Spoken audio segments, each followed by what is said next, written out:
Good afternoon, everybody, and it is a Sunday and time to open up the ballpark again. I'm going to do some baseball today because apparently there's some other sporting event going on that, don't care about it myself, but I guess others will be watching it, and then next week, I believe, is the ultimate in well, whatever. Anyhow, welcome into Bearsden, Robbie Wertberg, and Forever Remain 90. Hi, guys. Forever Remain 90, tuning in from Germany. Robbie and Bearsden. All right, so don't know how much baseball I'm going to do today or whatever, and where Steve Tate is. I came home last night and didn't see him on the Discord or anything. So we're having fun to play some late-night baseball. But anyhow, let's get into it. Game 6 of the 1912 World Series is a replay, of course. And Boston leading this series 3-2. So the other night, all the games previous to the other night, I should say, the first games were all one-run victories. So the Red Sox winning the first two, and the Giants winning the next two by a run. And then the Red Sox came back in Game 5 and just absolutely just all over the Giants. 8-2. Mathewson falling to no wins and 2 losses. Smokey Joe Wood going to 2-0. As you can probably expect, not a lot of home runs for this era. So today we're going to see Doc Crandall take the hill for the New York Giants and Charlie Hall for Boston. So Crandall with no wins or losses, 2.08 earned run average, and Charlie Hall, who's 0-1, also with a 2.08 earned run average. The game returns to Boston. Boston's victories came at Boston. So let's get to the ballpark.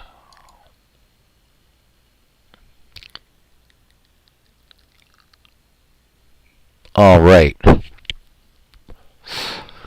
So the starting lineups basically for these teams remaining the same as they have been. Pre-game predicting or heavily favoring the Giants position by position, which is one of the things that's really cool that out of the park baseball does for you. Saves you reading the stat lines, I suppose, but it's a nice little graphic touch. And again, I like to sort of do comparisons between this and Action PC Baseball. Both are superb products, and I think you should have both. Anyhow, let's get to it. The starting lineups for the visiting New York Giants: leading off at first base, Fred Merkle; batting second, shortstop Art Fletcher; catching and batting third, Chief Myers; batting cleanup, Larry Doyle at second base; Red Murray batting fifth in right field; Beals Becker in center field and batting sixth. In the number 7 slot, left fielder Fred Snodgrass; batting 8th.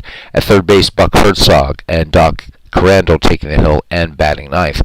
Crandall in 1912 went 13-7 with 3.61 earned run average, 3.3 strikeouts per 9 innings for him. For the hometown Boston Scarlet Hose, leading off at first base, Jake Stahl; batting second. At shortstop, Heine Wagner; batting third, center fielder Tris Speaker; in the cleanup spot, third base, Larry Gardner; batting fifth. In left field, Duffy Lewis; batting sixth. Right fielder Harry Hooper; batting seventh. And catching, Bill Kerrigan; batting eighth. At second base, Steve Yerkes; and pitching and batting ninth is Charlie Hall. In 1912 for Boston, Charlie Hall went 15 for 8, a 3.02 earned run average, 3.9 strikeouts per inning. So as far as the pitching matchup, fairly even. The computer giving this slight edge to Crandall. I'm not sure what algorithm it's using, but nonetheless, I guess it's taking a lot of things into account. So I'm not sure, and it doesn't matter. Let's get to the ballpark. And for those of you watching that other sporting event or whenever that's on later in that other game, I hope you enjoy it. As we just wait for everything to get to the park. There we go. A very early Fenway. In fact, this is the year that Fenway Park opened. And let's do this. So Fred Merkle to lead it off here against Charlie Hall as he finishes his warm-up pitches. Temperature at game time, weather at game time, rather crisp 54 degrees. And the wind going out to center at 12 miles per hour. In Game 6 of this 1912 World Series replay. And finally, the cold snap here has broken in the northeast. We're going to have some beautiful temperatures. Already a big difference today. In fact, temperatures will be getting up this week here in the northeast to where they are in our little simulation. All right, Merkle hitting 182, 2 runs batted in, and a home run. And Charlie Hall finishing it up here. A few more warm-up pitches for him. And we are about ready to get underway. Thanks for coming in, everybody. I hope you enjoy the baseball. And here is the delivery to Merkle. And Merkle, swing and a miss, strike 3. So Charlie Hall quickly dispatches Merkle for out number 1 and his first strikeout. Shortstop Art Fletcher now. Fletcher hitting an even 200. No runs batted in this series for him. Charlie Hall has the sign from catcher Bill Kerrigan, sorry. And here is the delivery to Fletcher. Fletcher sends this one to the gap and left. This one out by the Lifebuoy sign in left center. And Fletcher slides in with a one-out double. So New York not wasting time here, getting a runner in scoring position with just one down and excellent speed. RGL Network. He says, my man, Yoko Ono married to John Lennon. That counts? Absolutely. It does. Welcome in, Robert.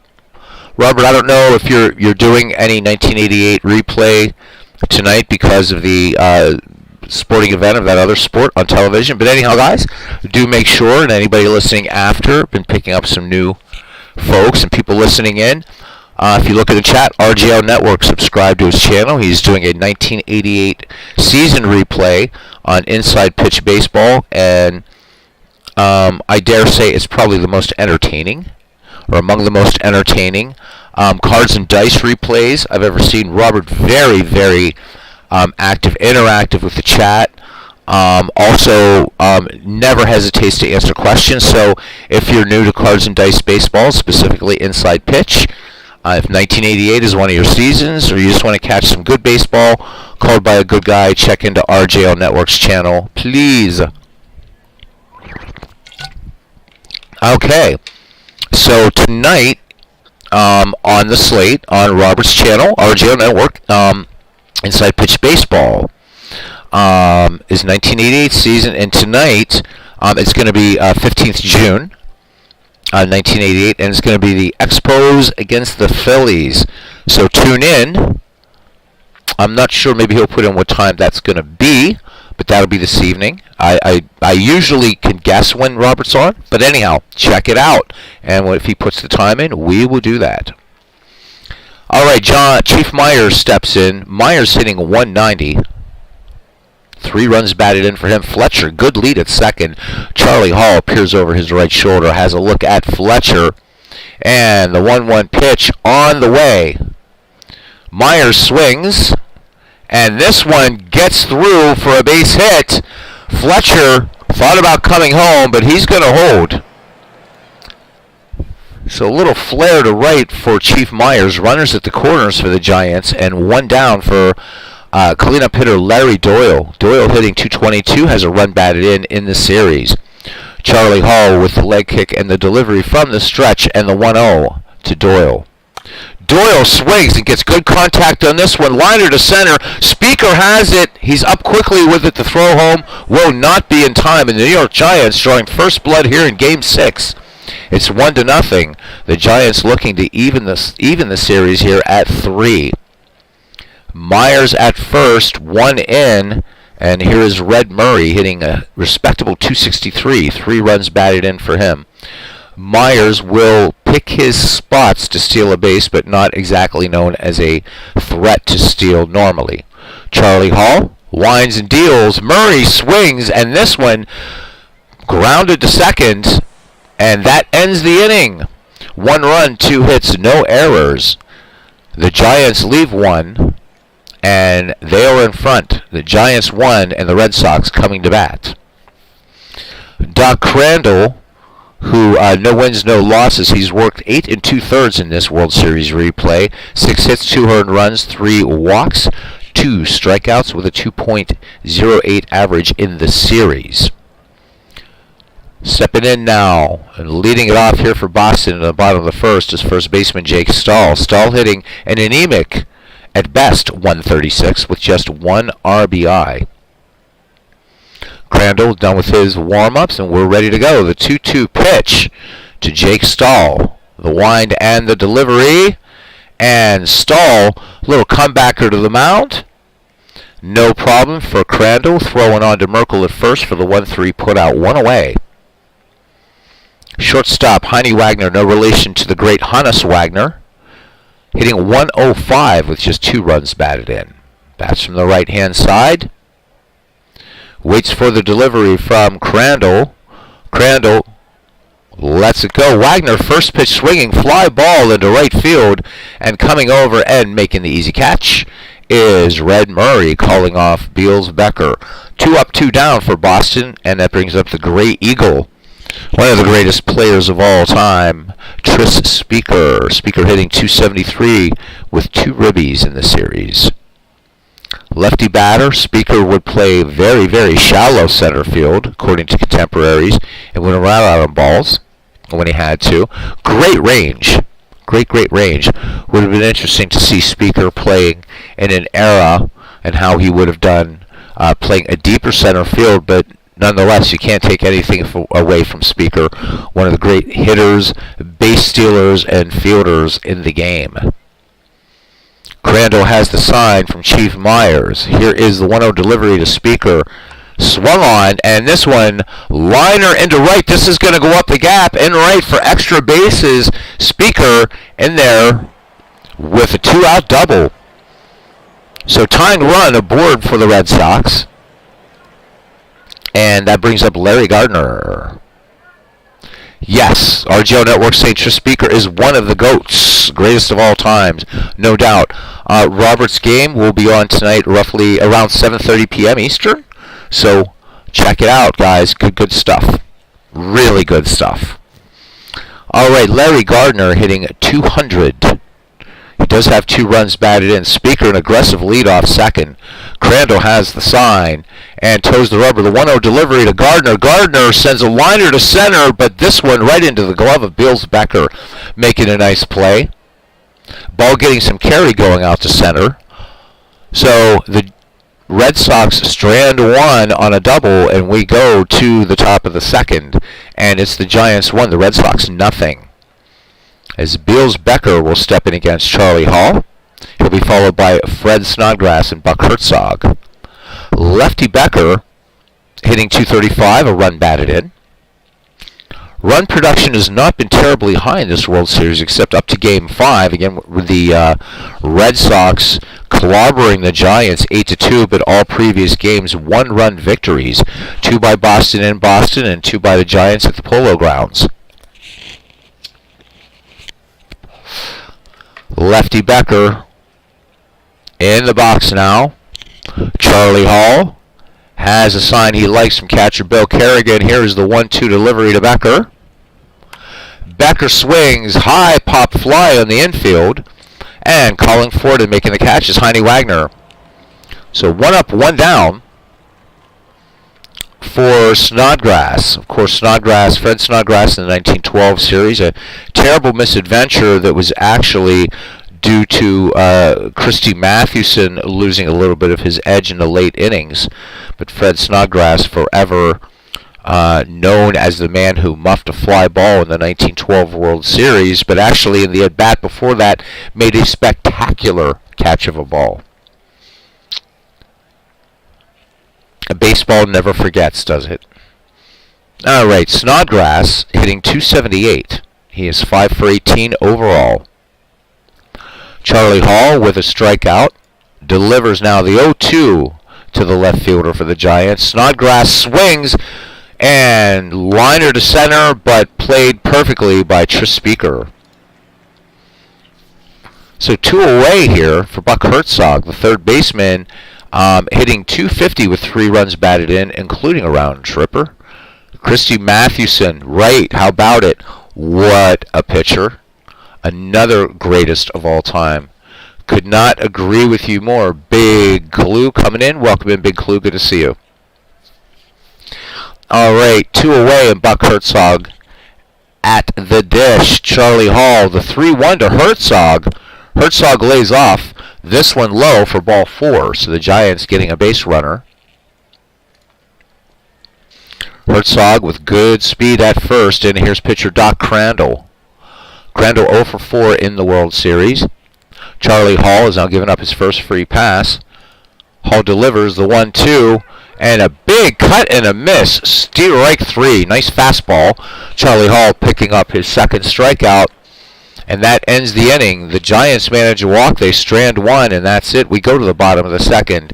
It's the New York Giants 1, the Boston Red Sox nothing. Today's game brought to you variously by Lifebuoy, Pennzoil, 7-Up, Mail Pouch Tobacco, and Robbie Wartburg Bride Finders Incorporated. Duffy Lewis to lead it off here, the number 5, 6, 7 hitters for the Boston Red Sox.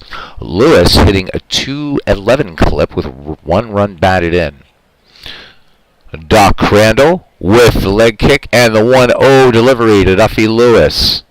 .284 in the season, grounder to third, and up with it, kind of a late throw, but Herzog, the late but strong throw, takes care of Duffy Lewis. 1 up, 1 down for Hall of Famer Harry Hooper, one of the forgotten Hall of Famers. Hooper hitting .333 in the series with a run batted in. Bats lefty. Crandall brings it home. Hooper swinging on the first pitch, comebacker, up with it. Crandall on to Merkle for the 1-3 putout. Quickly 2 down for the Red Sox, and here comes Bill Kerrigan. Kerrigan hitting .312 with 2 runs batted in. And the delivery from Crandall to Kerrigan. This one inside. Kerrigan draws the 2-out walk. And that brings up Steve Yerkes. Yerkes hitting a .308, 3 runs batted in. So the higher batting averages tend to be at the bottom of the order, both for Boston and New York. Though for the New York Giants, nobody in today's starting lineup hitting above, 260? Well, above .263. For the Red Sox, we have, 300 hitters. 300 hitters, I'm sorry. Hooper, Kerrigan, and Yerkes.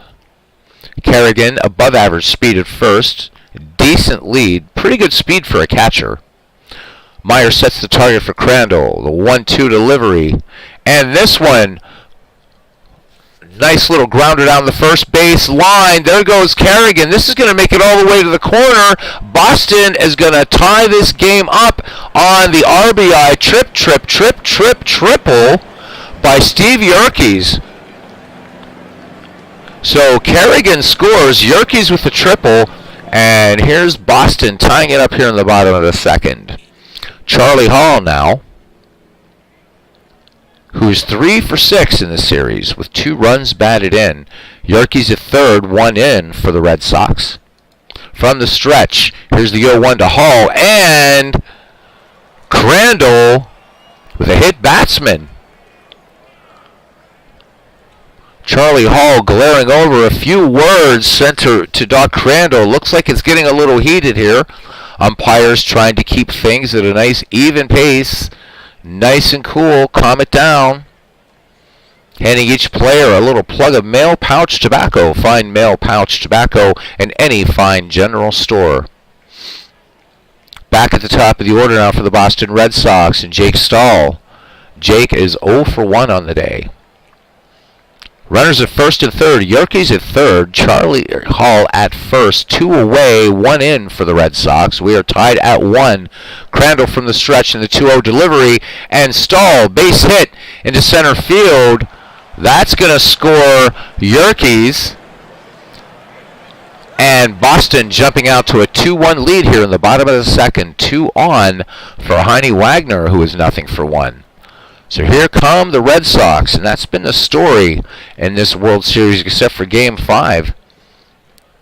Two very, very tough teams, one of the great World Series of all time. In our other World Series, the 1909 World Series, which the Pirates won in real life here in Out of the Park Baseball, the Pirates facing elimination 3-1. We will get to that one at some point to finish it out. Doc Crandall getting rocked a little bit here in the bottom of the second. Ready to twirl it in now to Heine Wagner. And a little grounder to third. And Herzog grabs the ball but just can't get it out of the glove. That's going to be an infield base hit for Heine Wagner, and the bases are loaded with the Scarlet Hose as the great Tris Speaker steps in. Speaker 1 for 1 today in the game. Myers sets up. Crandall working from the stretch in a mess right here. The 1-0 to Speaker. Speaker swings, solidly stroked to right field. This one going for extra bases. And 2 runs in. And 3. And the Red Sox doing it with a vengeance here. It is now 5-1. Tris Speaker with a 3 RBI double. And all of a sudden, the Giants find themselves having to make up a lot of ground, just as they did in Game 5. Red Sox hold on. They win this one. And Red Ames will come on now for the Giants. John McGraw has seen enough. Crandall's day is done, and possibly his season. The numbers on Red Ames in our World Series replays: 1-0. He's worked just 1 inning and struck out a batter. That's it. Excellent movement. Ames, a good contact pitcher. Gardner in there now, good contact hitter. So a little control versus control here. Speaker, good lead off of second. Red Ames has finished his warm-up, pitches the 1-2 delivery, and Gardner just pops this one right to short, and Art Fletcher has it. Side retired, but the Red Sox doing some wrecking here. It is 5-1 as we go to the top of the third. So, and for any movie geeks there, you like some stuff from the early 1980s, a fun old kind of very campy movie now, but nonetheless it's a classic. You can find it on YouTube. Make sure you have an ad blocker, but catch a cool movie called The Warriors. It's fun. It's not meant to be a comedy at all, but it's just, you look back on it and you just get the sense of what the 80s was going to be. And these guys are about as, I would say, a group of door-to-door people that knock on your door trying to sell you God would be more convincing as street gang members. But The Warriors, classic film directed by Walter Hill. So check it out while it's on YouTube, and have a laugh. You got the Baseball Furies gang in there and all these other things, and of course the great line, Warriors come out to play. So check it out, it's on YouTube, but make sure you have an ad blocker so that way you can watch it without commercial interruption. Alright, Fred Merkle to lead it off here. Merkle 0-for-1 in the contest. Charlie Hall enjoying a 4-run lead here as we enter the top of the third. Hall with 2 strikeouts and a walk. Here's the delivery to Merkle. Merkle swinging on the first pitch, grounded to second. Up with it and over on the 4-3 putout is Yerkes to stall for the 4-3 putout. Big Clue saying, Robert saying, Out of the Park is awesome, but a new version should be coming out soon. Yes, it is. It will be out. Comes out usually around opening day every baseball season. Big Clue says, few things more fun for a heretic than inviting those missionaries in and asking them questions they can't answer. When you come back back to discuss that or with us, that, yeah, I've done that. I never ever slam the door on those guys. I invite them in, and if it's the particular sect that you're talking about, Big Clue, the first thing I do is make sure I offer them a caffeinated drink, and that sets the stage for the fun to come. But yeah, they're going to go back and ask their elder, and they don't come back. It's always fun. It's always fun to do good stuff and to, of course, understand and study their belief system, and say, well, so, yeah, really? So good stuff. We should have just, on my new channel, Big Clue, I may give you and a couple people the name of that new channel once it gets going, because I think it would be fun to sort of talk about how you handle some of these things, some of these people, and don't slam the door on them. Invite them in. It's pretty amazing. It's pretty fun. All right, but be nice. Be nice. All right, back to game action. Art Fletcher is 1-for-1. Charlie Hall wheels and deals the 1-0 delivery to Fletcher. Cut on, and this one sent out to right field. A high fly ball to right. Plenty of time for Harry Hooper to camp under it and make the catch. Quickly 2 up and 2 down for Chief Myers. Myers 1-for-1 in the game. Charlie Hall in cruise control. Here is the pitch to Myers. First pitch, and this one lined over first and down in the corner, possibly extra bases. Myers will make it into second, so 2-out double for the Giants. The wheel is churning in Muggsy McGraw's head. Never call him Muggsy to his face, of course. Larry Doyle now. McGraw, you gotta love it. A man who once fined a man for hitting a home run. Myers, 4 steps off second. Charlie Hall checks the runner. The 3-1 delivery to Doyle. Doyle lays off and draws the walk. Charlie Hall does not want to get careless against these New York Giants. 2 aboard for Red Murray. Red Murray, not successful thus far in 1 attempt against Charlie Hall. Hall has now walked 2 batters, has whiffed 2. He deals. Red Murray swinging on the first pitch. This one grounded to first, and Stahl will throw to Hall covering first, and that is it. So New York strands 2, and we go to the bottom of the 3rd inning. It's still the Red Sox 5 and the Giants 1. Well, but since they're not allowed to have caffeinated drinks, it's always fun. But yes, you don't want to do that either. All right, so Duffy Lewis here will lead it off, followed by Harry Hooper and Bill Kerrigan. So Red Ames on in relief. Crandall getting absolutely slapped around in the bottom of the 2nd. The Red Sox plating 5. So the Giant 1-0 lead was short-lived or short-lived, depending upon how you would like to say it. Red Ames delivers now. Count even on Lewis. Lewis swings, and this one lined right to second. Larry Doyle making a nice play on that. Actually played him almost perfectly. Here's Harry Hooper now. He is 0-for-1. Hooper, in his rookie year, would keep a wonderful account of what was life was like during that season, especially on the road. Hooper would also bemoan the fact that the great Yankees teams of the 1920s were the great Red Sox teams of the 19-teens, and there's certainly some truth to that, especially for that kid from Baltimore that got sold to finance a Broadway show. Hooper would remain with the Red Sox. I guess Harry Frazee didn't want to sell everybody off, still needs some people coming in through the turnstiles. The lefty Hooper waits for the Ames delivery. Here's the 0-1 to Hooper. Hooper cuts on this one, grounded to first, and Merkel will take this one to the bag unassisted. 2 away for Bill Kerrigan. Kerrigan walked against Crandall back in the 2nd. Here's the delivery, the 1-2. Kerrigan, high fly ball to center field. Shouldn't be a problem for Bills Becker, and he brings it down, and that's it. So the Red Sox retire the Giants in order, the Red Sox are retired in order, and we go to the top of the 4th. Still 5-0.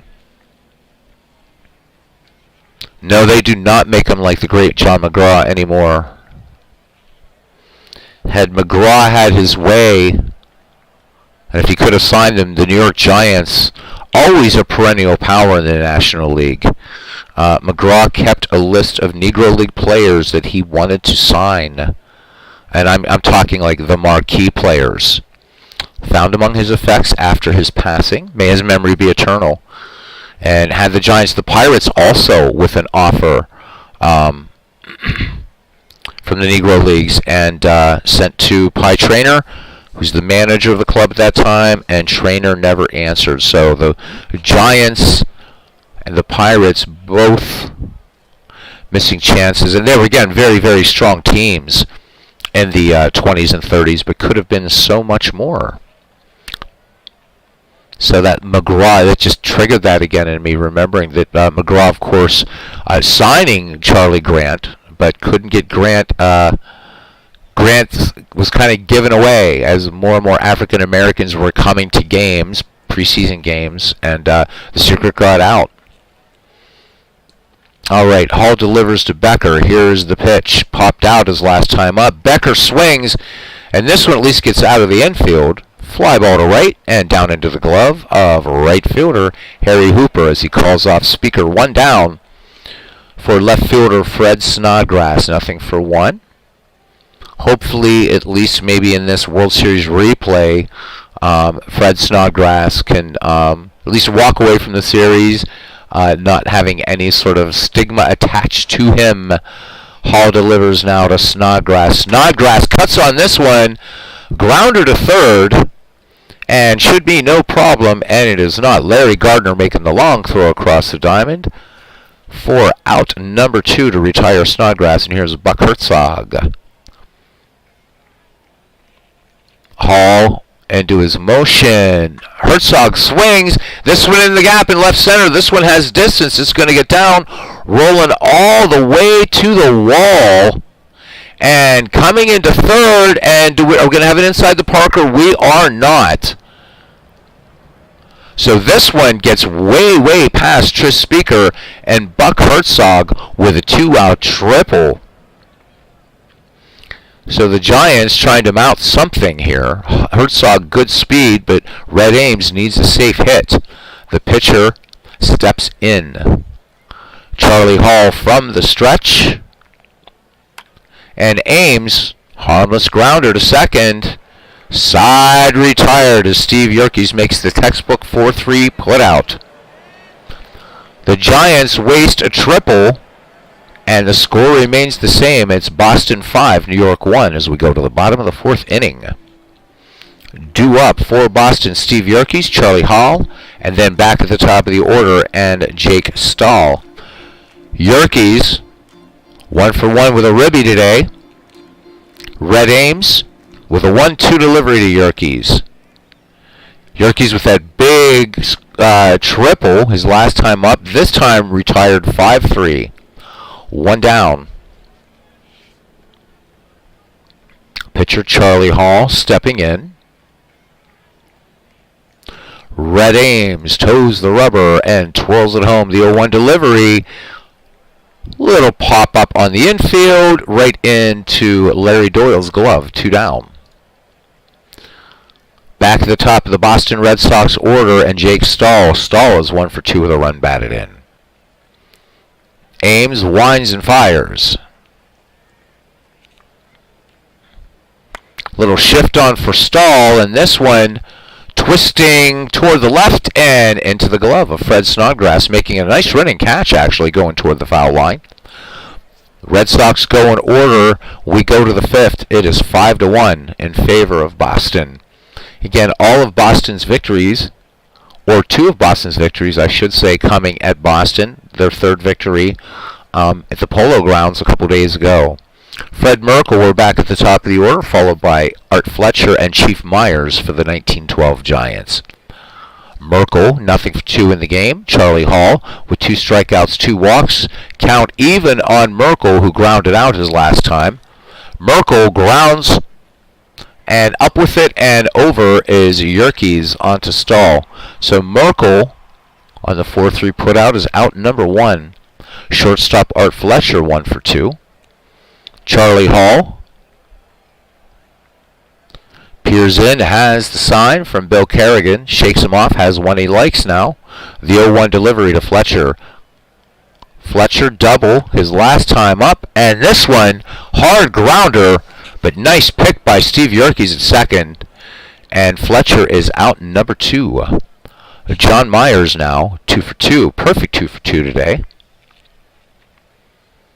Charlie Hall to deal to the Chief. Count even on Myers. Doubled his last time up. Myers, weak grounder to third. And up with it is Larry Gardner for the 5-3 putout, and that's it. New York goes in order. We go to the bottom of the 5th. Boston still ahead, 5-1. Game moving on at a nice clip. Welcome in, MV. Glad to see you. Glad to see you. So way back asking about he was asking Robert about the PC version of Inside Pitch. Yeah, I didn't. Yeah. I hadn't realized there. Oh wait, yeah, there is one, right? Isn't that the one that ID Jester did his Bo Jackson, Bo's Knows Baseball thing? I think that was Inside Pitch. I could be wrong though. Digital version, could be wrong. Great to see you, MV. Welcome in, my friend. All right, 7 people watching. Thank you very much, guys. Really appreciate that. All right, Heine Wagner will lead it off. Will be followed by Tris Speaker Larry Gardner here in the bottom of the 5th at Fenway. Inaugural year for this oldest of the ballparks now in the majors. Wagner 1 for 2. Red Ames on in relief now. 2 1/3 innings of relief for him. For Doc Crandall. Ames with the 1-0 delivery to Heine Wagner, singled back in the second. Wagner swings, high fly ball to center field. Bills Becker strolling a bit to his left and bringing it down. Can of corn. So 1 away for the Gray Eagle. Speaker having a great day. He is 2 for 2 with 3 runs batted in. Ames delivers to the dangerous Tris Speaker. The 1-2 delivery. 3-run double last time up. And Speaker, little flare into right. This is going to get down for a base hit. So Speaker, busy man today on the diamond and great speed. And here's Larry Gardner batting with 1 down. Possible hit and run situation here for Boston. Ames checks Speaker at first. Here is the wind in the 0-1. Gardner swings. This one a base hit into right field. Speaker going for third, and they've got him. No, they do not have him nailed. The ball goes by. It's a throwing error from right field. Boston, this was a throwing error by Red Murray in right, and Boston picks up run number 6. My, Tris Speaker motoring all around there like a souped-up Chalmers from 1912. And just a bad throw by Red Murray. They had Speaker dead to rights, but Herzog unable to handle the errant throw that gets all the way over into the dugout. And the Gray Eagle flies on home for the 6th Red Sox run. That one's got to hurt. Red Ames kind of walking off the mound a little bit. John Myers trots out to have a word with him, try to calm him down a little bit. Runner in scoring position for Boston, 1 down. Gardner making good contact on that ball. Myers now back behind the plate. Duffy Lewis in the box. Nothing for 2 for the Boston left fielder today. Larry Gardner, good lead off second base. Fletcher cheating in a bit behind him at short. Ames comes home with it now. The 1-1 pitch. He lined out his last time. And Lewis gets this one past the shortstop, and this could be, nope, they flashed the stop sign. So Lewis is going to hold first. Larry Gardner started to round third. Not going to run on Bills Becker's arm, so runners at the corners for the Red Sox. And here is Harry Hooper. Hooper hoping to get on the hit parade here today. Boston has collected 8. Hooper is nothing for 2. decent speed in Lewis at first and excellent speed for Larry Gardner at third. Infield, outfield playing normal. Here is the 0-1, and this is going to score a run, and unable to get to the ball is Larry Doyle. And they're going to score that in E4, and another run will come in. Larry Gardner scoring on the error. Even on a ground out, though, that's a run scored. Boston plating 2. It's 7-1 here in the bottom of the 5th. Red Sox looking to get it done today. Lewis at second, and Hooper at first for catcher Bill Kerrigan now. Kerrigan is 0-for-1 in the game. The better speed in the person of Hooper, trailing Lewis there at first. Red Ames kicks and deals. The 0-2 delivery to Kerrigan. Flied out as last time and solidly stroked into right field. And Kerrigan will pick up an RBI. The throw home is not going to be anywhere near in time. Duffy Lewis slides. Looks like Lewis might have been injured. And word is he will be okay. So Bill Kerrigan picking up the RBI single, and it's 8-1. It's becoming a laughter here, baseball fans. The Giants scoring their lone run in the first.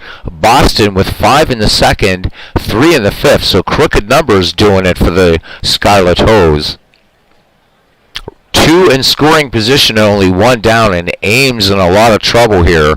McGraw is going to need to call on all his reserves to try to even this series. And can the Giants make up 7 runs in 4 innings? We shall see.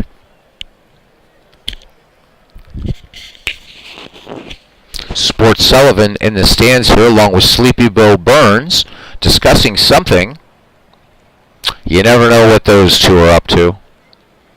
Ames from the stretch to Steve Yerkes. Grounded out his last time up. Yerkes comebacker to the mound. Ames up with it for the 1-3 putout. So 2 down. Ames, though, trying to get out of this one now, but a lot of damage done. Here's Charlie Hall. Charlie Hall, 0-for-1. Ames from the stretch in the 1-2. And Charlie Hall lines this one to short to end the inning. 8 men bat in the inning for Boston, and 3 of them come in to score. We go to the top of the 6th. It's the Red Sox 8 and the Giants 1. As Big Clue says, Harry Frazee was Arnold Johnson before Arnold Johnson was. Yeah, he did. Harry Frazee definitely. As Big Clue says, and he's right. He basically built the Yankees' first pennant-winning team. He sure did. Big Clue going back saying, excluding a certain someone, the Boston to New York Yankee train that included Carl Mays, Sad Sam Jones, Ernie Shore, Duffy Lewis, Wade Hoyt, Herb Pennock, Wally Shang, Red Ruffing, Everett Scott, George Burns, Elmer Smith, Bobby Veach, and Bullet Joe Bush, and then again the kid from Baltimore. All right. Yes, Frazee. And it wasn't for the show No No Nanette. That actually was a hit later for him, but Frazee able to stay in the business. But, my goodness, huh?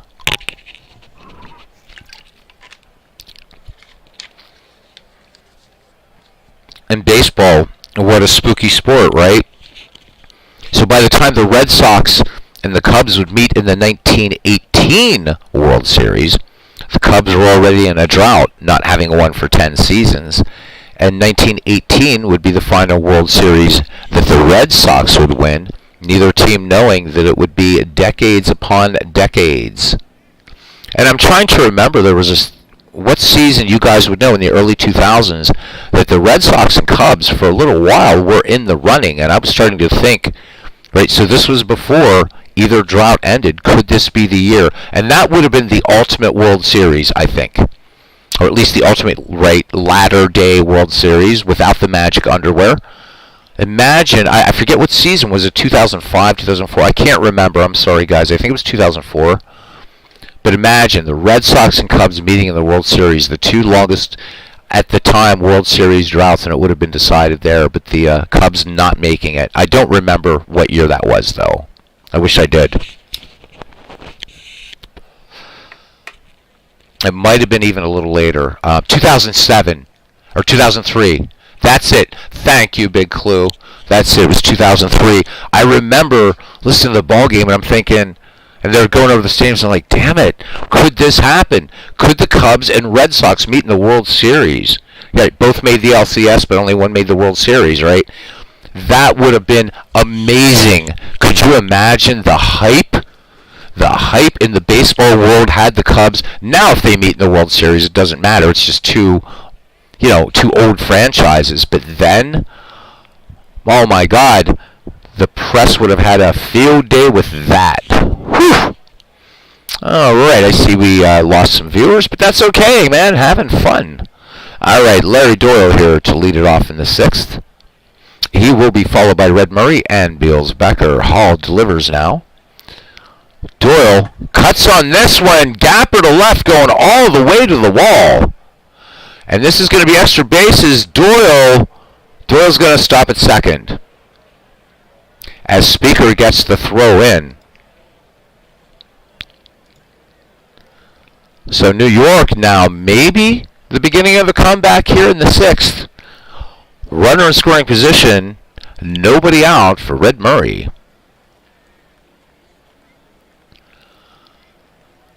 Big Clue says, I was reading that because before it starts, that one of the streaks must continue. Oh, right? That nice way of thinking of it. Because I'm thinking, oh, great, then one of them's going to win. But you're right. Equally as delicious, isn't it, that the drought would have continued. So, and there's nothing like that now. I mean, because even if you have a Pirates-Indians World Series, right? I mean, the Pirates at least have won it in, sort of, both have kind of won it in recent memory. We still have folks toddling around, that would remember 1948. And the Pirates last winning in 1979. Both teams have been in the postseason. But for the Cubs and Red Sox, that would have been amazing. I wish it would have happened. The baseball gods sought to do otherwise. The delivery now to Murray. Murray takes inside, ball 4. So now New York with 2 runners on and Beals Becker at the plate. Charlie Hall scattering 5 hits through 5 innings. Here is the 1-2 delivery to center fielder Beals Becker, and the center fielder sends this one to right center, and Harry Hooper has it. Here's a throw from Hooper to third, and the tag at third, and Doyle is safe. So Doyle tagging, and 1 down, runners at the corners. Murray at first, Doyle at third. Good speed for the Giants.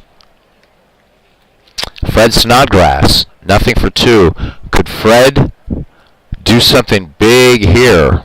And on my channel, it's all right, Fred. The 1912 incident was not your fault. Hall from the stretch. And the runner goes. And Kerrigan having trouble getting it out of the glove. And Red Murray picks up a steal. So John McGraw getting aggressive here in the middle innings. 2 in scoring position. Snodgrass. 3-2 pitch. And Snodgrass. Oh, and it's going to be a throwing error. Heine Wagner, 2 in for New York. Wagner, that throw low and in the dirt. Stahl just trying to get anything he could, almost throws his body at it. So Snodgrass will make second on the throwing error. Doyle and Murray scoring, and now New York is 8-3. So 2 in, 1 down. Snodgrass is second. Buck Herzog, 1 for 1. And there goes Snodgrass, the throw down, and he is out. Oh! So that caught stealing is going to hurt. 2 away. Bases empty. Herzog back in the dish. The delivery, the 1-2 pitch to Herzog. Tripled his last time up. And this one a gapper. This one's going to hit the Lifebuoy sign out there in left field. Herzog going for 2, and he will hold station. The caught stealing, looming large. But Mr. McGraw, always a manager that would never blame his players, calling for that steal. Snodgrass getting gunned down by Kerrigan at third. So the Giants may be missing on at least another run in. Actually, with Snodgrass's speed, definitely another run in. Herzog in scoring position, and here's Red Ames. Here's the delivery. Ames swings, grounder to short, Wagner up with it, and Wagner with another throwing error and coming in to score. So this is going to be the second error for Boston. Red Ames will end up on second, and Buck Herzog comes in, and New York, courtesy of 2 Red Sox errors, have just cut this Boston lead in half.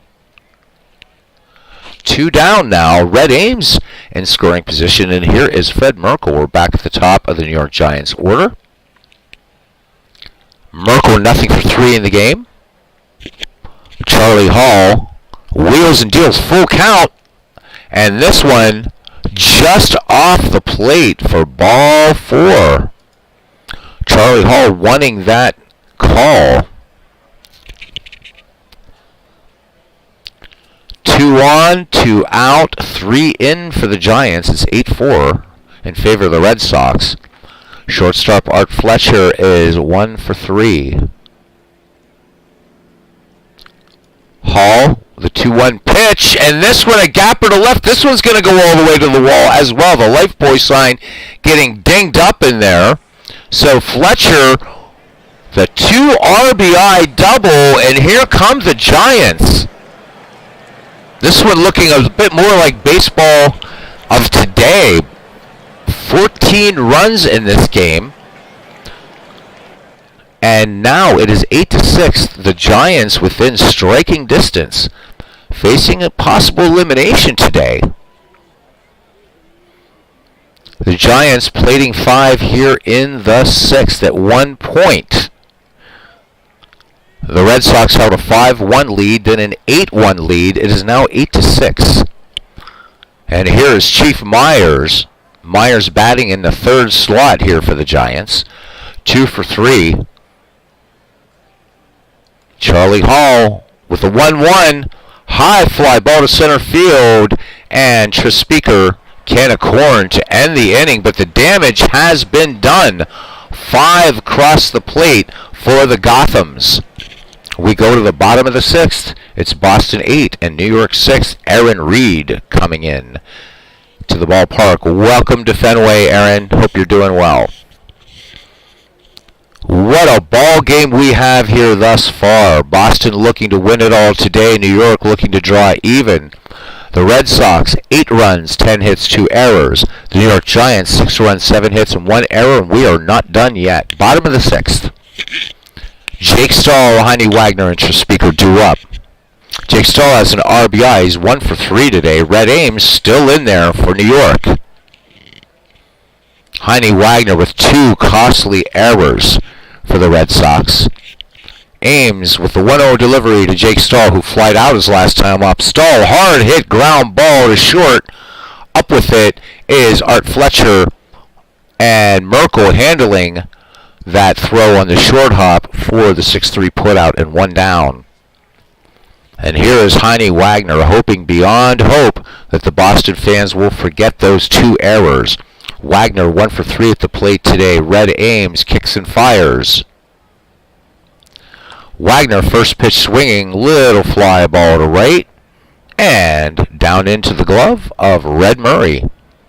So quickly 2 away here for Boston, and here is Trispeaker. Trispeaker has been a monster today. He's 3 for 3 with 3 runs batted in. Boston wins this one today.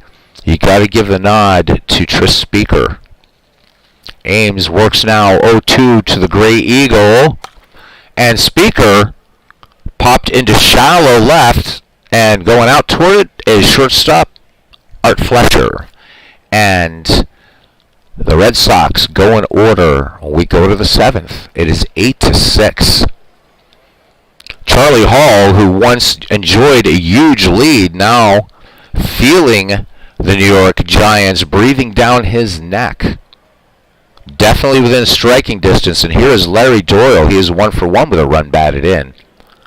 Charlie Hall rubs up the ball. Peers in, has the sign from catcher Bill Kerrigan. Here is the 1-2 delivery to Larry Doyle. Doyle swings, grounded to short. Wagner not able to get to the ball. Heine Wagner committing another error. 3 errors now for the Boston shortstop. And Doyle at first. The tying run now comes to the plate in Tilly Schaefer, who will be pinch hitting. Pardon me, Schaefer is 0 for 3 in the series. Doyle, an aggressive lead off second, or off first. Heading towards second. The 0-1, there goes Doyle. The throw down by Kerrigan, not in time. And Doyle with the stolen base. So New York now with a runner in scoring position. Left-hander Tilly Schaefer back in the box. Charlie Hall peers in, has the sign, and the 2-2 pitch to Schaefer. Schaefer swings, fly ball to center. Speaker will have it. Let's see. Doyle will tag, but he will not advance. So 1 down for Beals Becker. Becker bearing a no fruit in 3 attempts. Charlie Hall checks the runner Doyle at second. Peers in, has the sign from Kerrigan. Sets Doyle into a good lead at second. The delivery now to Becker.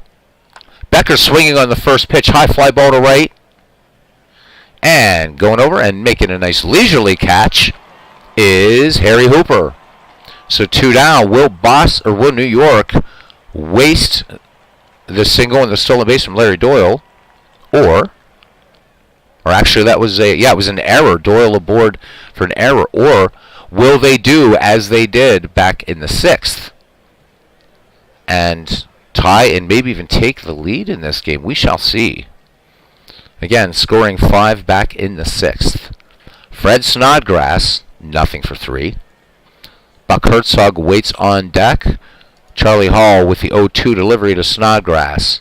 Safe on an error, and Snodgrass couldn't hold up. That is a strike 3. So New York wastes the runner in scoring position, and we go to the bottom of the 7th after our 7th inning stretch. And it's Boston 8, New York 6.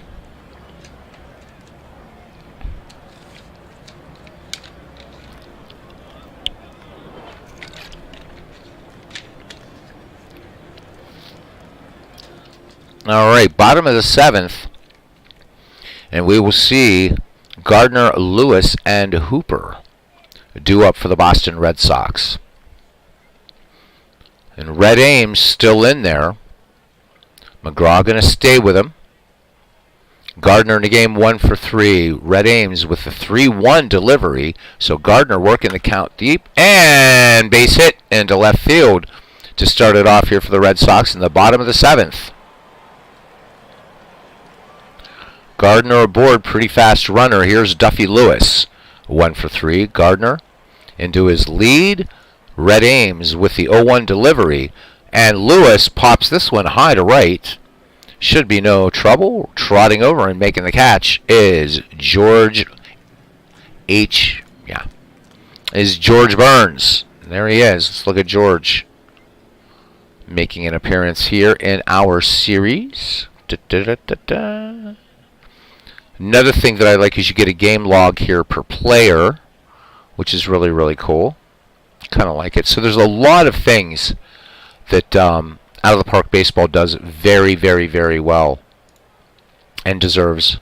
It's getting a lot of love, of course, but wonderful game. Love it, love it, love it, and love Action PC. Hooks Wiltsey now. It looks like Red Ames' day is done. And Steve Tate, yeah, I'm alive. I was alive last night, man. But you weren't on. You weren't on the Discord. So anyhow, welcome in, my friend. He says 132 Negro League players now done. You're a beast, dude.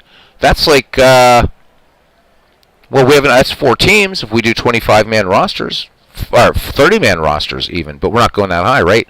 So we actually have enough for 4 teams. Way to go, Steve Tate.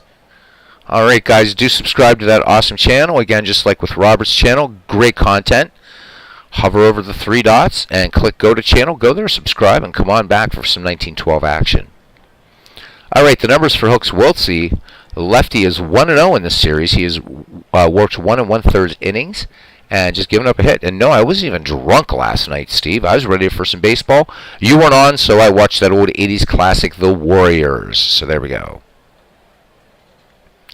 Oh, my friend, I do not claim to be a beauty. Big clue. Believe me, not at all. Never have. Never have. Been lucky with the females in terms of their pulchritude, but I am sure not attributing to my looks, which are lacking, but rather to maybe my deep knowledge of heresies. Who knows? All right, Wiltsey finishing his warm-up pitches. The 3-0. And this one misses. So Hooks Wiltsey promptly comes in and walks Harry Hooper on 4 pitches. Here's Bill Kerrigan now. He is 1 for 2 with a run batted in. Gardner at second, Hooper at first. Lefty Wiltsey deals with 1 down to Kerrigan. Kerrigan swings high, pop fly on the infield. Calling for it and bringing it down is Larry Doyle. So 2 away for Steve Yerkes. Yerkes 1 for 3 with a run batted in. Bottom of the 7th. And this has been a wild one, to say the least. Runners. And here's a little ground ball to second. And Yerkes retired in a 4-3 putout. So 2 base runners left by Boston. And we go to the 8th. It's the Red Sox 8 and the Giants 6. The Red Sox at one time absolutely dominating this game. The end of the 5th, it was 8-1. And commenting, could the Giants start a comeback? And indeed they did, within striking distance now. Buck Herzog, Hooks Wiltsey, and then the top of the order, and Fred Merkle. Herzog a perfect 2 for 2 today at the dish. Charlie Hall has worked 7 innings. He's walked 4 and struck out 3. The 1-2 delivery now to Buck Herzog, doubled last time up. This one, grounder to short. Heine Wagner not making an error this time. All 3 Boston Red Sox errors attributed to Heine Wagner at short. And all 3 errors have proven to be... 2 of the 3 errors have proven to be costly. And Josh DeVore... So Hooks Wiltsey, short relief appearance for him. We've seen Josh DeVore already in the series, and he's 1 for 3 with a run batted in. Bases empty, 1 down. Charlie Hall with the 1-2 delivery to DeVore. DeVore swings, hard ground ball to first, and Jake Stahl will take this one 3 unassisted. 2 away for Fred Merkle back at the top of the order for the New York Giants. Merkle a frustrated nothing for 3. Merkle overall just hitting 160 as of at bat in the World Series. Hall winds and fires the 1-0 delivery. And Merkle base hit into center field. Speaker will take this one on the bounce. Merkle thought about second and then saw who fielded the ball. He's not going to run on Speaker. So 2 down. Can the Giants do something again? Some more 2-out thunder and lightning? Art Fletcher is 2 for 4 with 2 runs batted in. Merkle an aggressive lead at first. Charlie Hall with the 1-1 delivery. And Fletcher, oh, what a stop by Wagner, but unable to hold on to the ball. They're going to score that one, an infield hit, and rightfully so. That one was absolutely scorched. Wagner perhaps saving an extra base hit. If the Boston team wins this one, they'll forget those 3 errors. And we'll remember that great stop by shortstop Heine Wagner. Speed on the base paths, ducks on the pond. And here is Chief Myers. Chief Myers is 2 for 4. Kerrigan sets the target for Charlie Hall. Here is the wind and the 1-1. And Chief Myers skies this one to center field. And camping under it is Tris Speaker.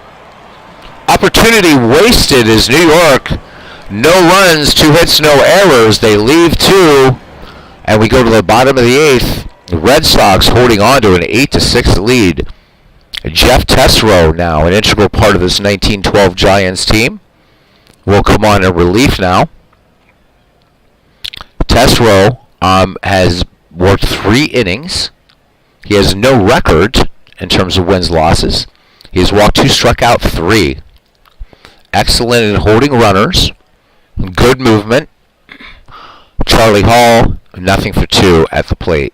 Tesreau, with the 1-2 delivery to his mound opponent, was 1.96 earned run average in the regular season.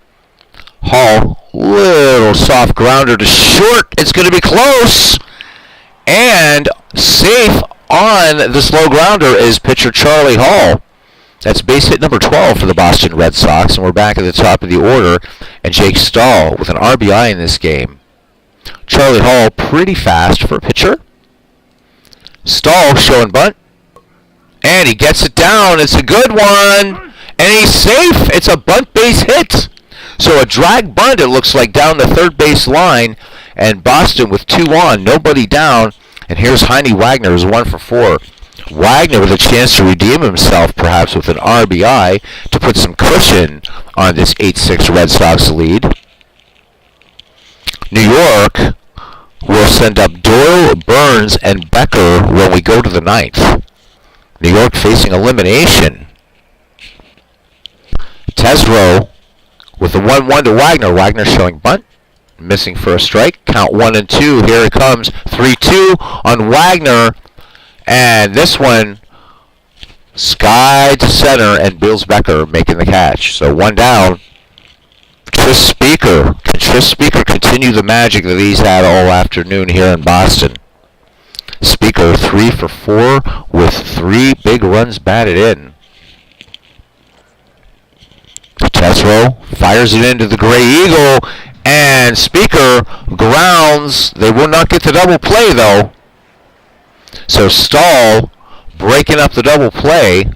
Charlie Hall will move to third. Speaker at first. Runners at the corners. 2 down for Larry Gardner.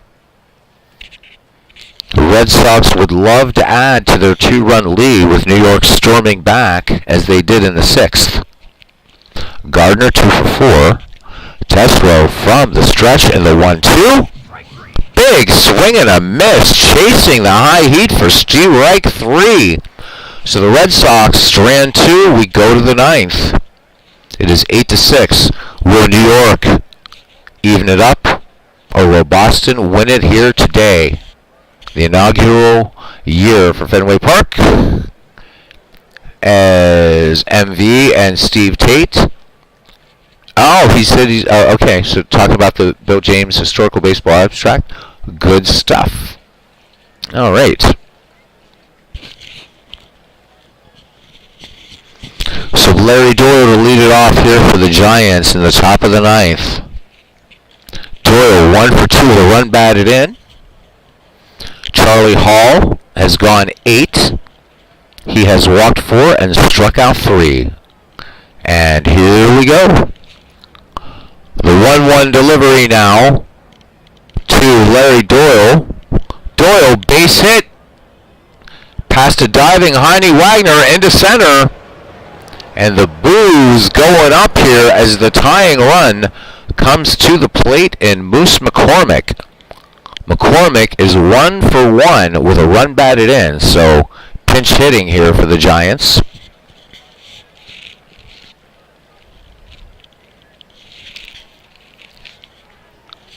Infield, double play depth.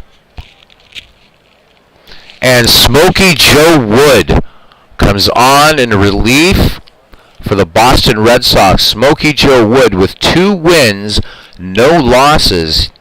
He has worked 21 2/3 innings in the series replay. 11 earned runs, 4 walks, 6 strikeouts, and a 4.57 earned run average. Smokey Joe Wood looking to be the hero of Beantown today for Southies and others alike. Doyle into his lead. Smokey Joe Wood fires it home. The 2-2 pitch. Oh, and this one almost gets away from Bill Kerrigan. So Smokey Joe Wood throwing a little worm killer there. So good heads up play by catcher. Good heads up play by catcher Bill Kerrigan to stay in front of that ball. With Doyle's speed, he would have been off to the races for sure. Count full now as Moose McCormick steps back in. Smokey Joe Wood delivers. McCormick cannot hold up. They say went around. So Smokey Joe Wood, after an almost wild pitch, dispenses of Moose McCormick, and that brings in Bills Becker. Becker 0-for-4 in today's contest. Doyle at first. 8-6 Boston lead. Wood into his delivery. Here is the pitch. And getting the bunt down is Bills Becker. The sacrifice will move Larry Doyle to second. 2 down. And we've been talking about this man throughout the World Series. This replay, Fred Snodgrass. Snodgrass 0-for-4. He represents the tying run, 2 down. Excellent speed for Larry Doyle. We're going to go to pitch by pitch for this one.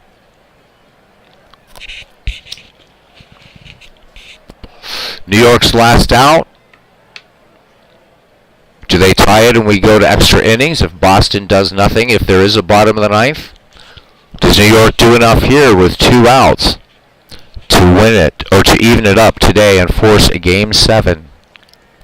Kerrigan sets the target. Smokey Joe Wood ready to work. He winds and fires to Snodgrass. Snodgrass swinging on the first pitch, and this should end it.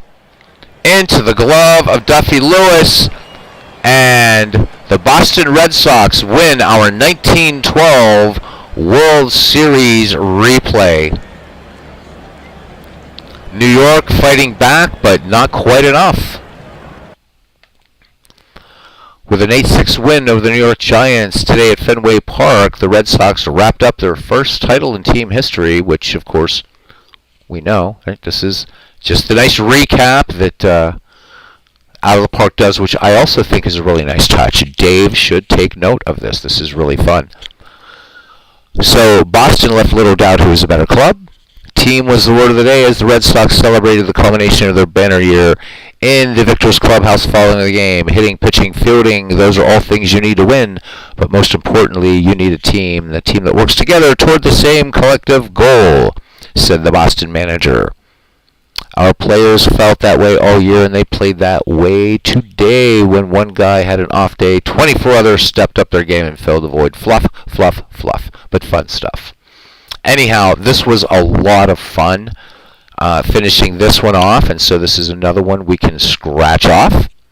For the victorious Boston Red Sox, 8 runs, 13 hits, 3 errors. The New York Giants, 6 hits, 10 runs, 1 error.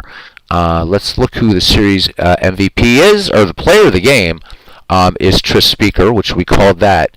And we do not have a series MVP. How about that?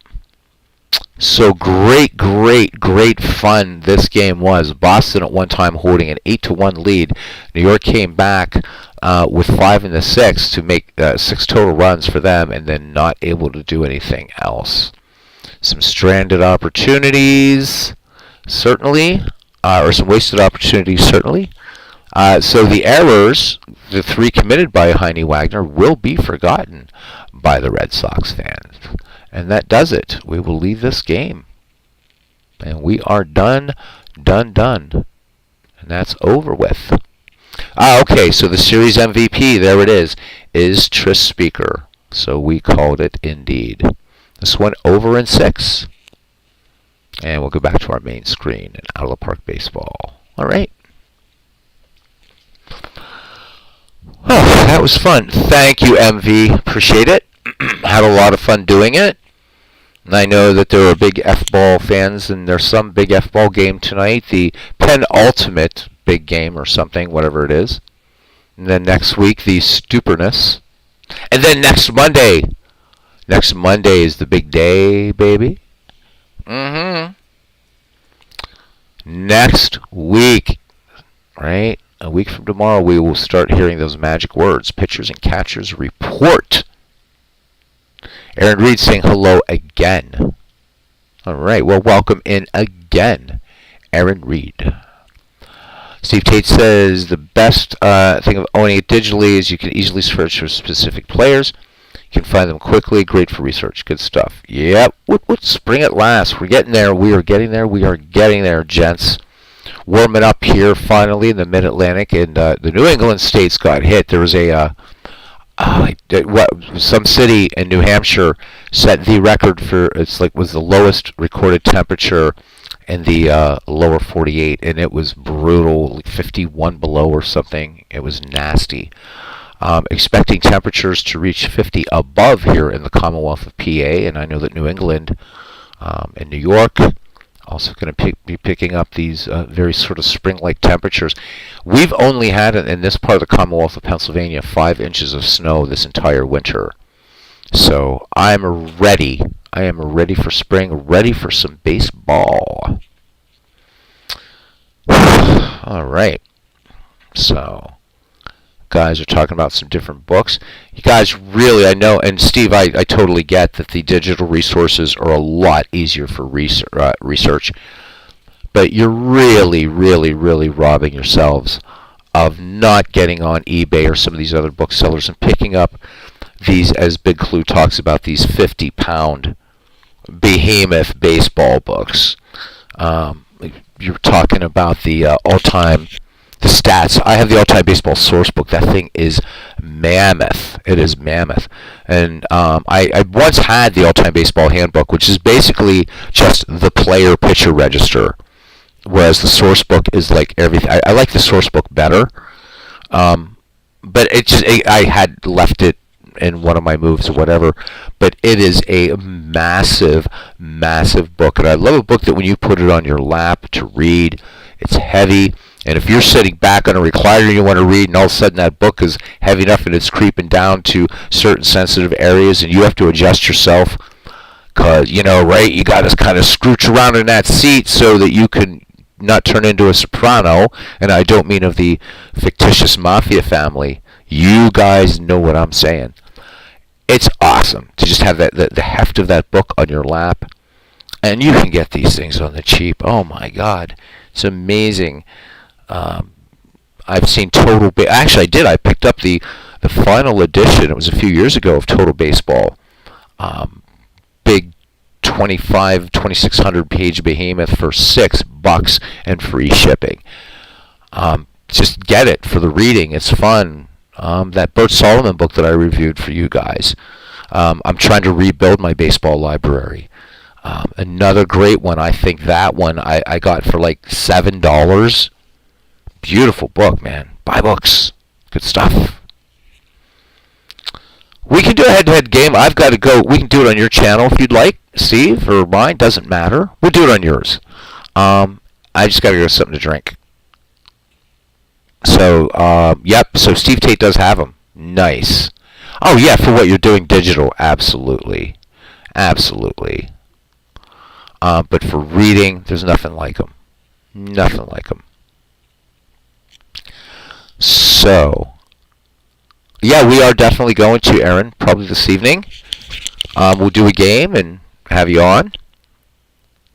We'll be we'll close it down here in a few minutes, Steve, and I just got to grab some water. We're going to go up against which I don't care. I don't care. Robbie Wartburg first ran into me in this channel and back in 2019 during the Super Bowl when I did a baseball doubleheader. First game was Baseball for Windows, a Federal League for Ken Castro, and the second was Out of the Park Baseball and replaying that amazing 1978 games between the Yankees and Red Sox. And that was on Super Bowl night, and we had 16 or 17 people in the chat that night. So that was fun. So I don't know what they call this thing tonight, the Pro Bowl. The only thing that's fun about the Super Bowl is the Puppy Bowl.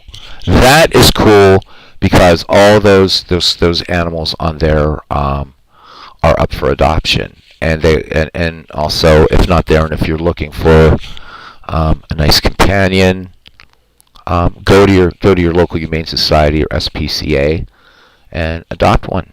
But the Puppy Bowl is fun. It's awesome. I love that they do it. It's being shown on 3 channels this year, I'm told. So I'll probably take a little time out next Sunday to watch the Puppy Bowl because I absolutely love it.